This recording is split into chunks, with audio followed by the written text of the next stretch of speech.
நான்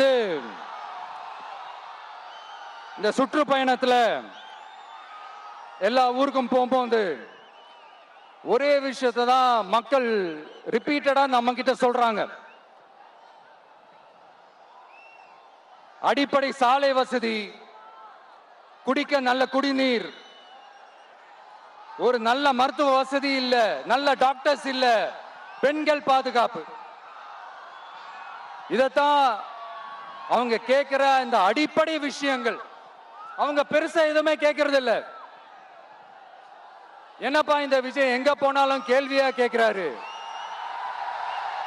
இவர் வந்தா என்ன செய்வாருன்னு கேட்டதுக்கு 2 இடத்துல அதுக்கான விளக்கத்தை ஒண்ணு சொன்னோம். கல்வி, ரேஷன், மருத்துவம், குடிநீர், அடிப்படை சாலை வசதி, மின்சாரம், போக்குவரத்து, பெண்கள் பாதுகாப்பு, சட்டம் ஒழுங்குன்னு இந்த மாதிரி அடிப்படை விஷயங்கள்ல எந்த சமரசமும் இல்லாம கரெக்டா செய்யப்படும்னு சொன்னோம். இதத்தானே எல்லாரும் சொன்னாங்க. அதே தான் இவரும் சொல்றாரு. இவர் என்ன புதுசா என்ன சொல்லிட்டாரு? புதுசா எதுவுமே சொல்லலையே. ஐயா, அரசியல் மேதைகளே, பெரியவங்களே, ஒரு மனுஷனுக்கு சாப்பிடறதுக்கு நல்ல சோறு, படிக்கிறதுக்கு நல்ல கல்வி, குடிக்கிறதுக்கு நல்ல குடிநீர், அவனை பார்த்துக்கிறதுக்கு நல்ல மருத்துவ வசதி, வேணுங்கிற இடத்துக்கு போயிட்டு வர்றதுக்கு நல்ல போக்குவரத்து, அதுக்கான சாலை வசதி, பாதுகாப்பான ஒரு வாழ்க்கை, இதுதானே ஒரு மனுஷனுக்கு அடிப்படை தேவை. இன்னைக்கும் இது நம்ம எல்லாருக்கும் இது தேவைதானே. அப்புறம் அதை சரியா செய்வோம்னு சொல்றது தானே சரி.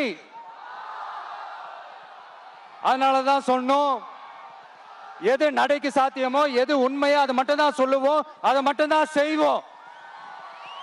இந்த திமுக மாதிரி பொய்யான வாக்குறுதிகளை எப்பவுமே கொடுக்க மாட்டோம்.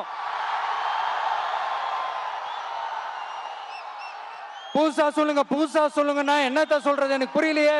என்னத்த புதுசா சொல்றது?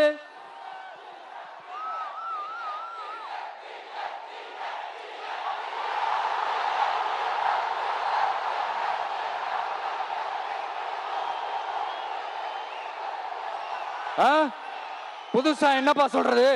செவ்வாய் கிரகத்துல ஐடி கம்பெனி கட்டப்படும், காத்துல கல்வீடு கட்டப்படும், அமெரிக்காவுக்கு ஒத்தடி பாதை போதப்படும், வீட்டுக்குள்ளே ஏரோப்ளேன் ஓட்டப்படும். இந்த மாதிரி அடிச்சு விடுவோமா? நம்ம சிஎம் அவர்கள் அடிச்சு விடுவாரு, அந்த மாதிரி அடிச்சு விடுவோமா?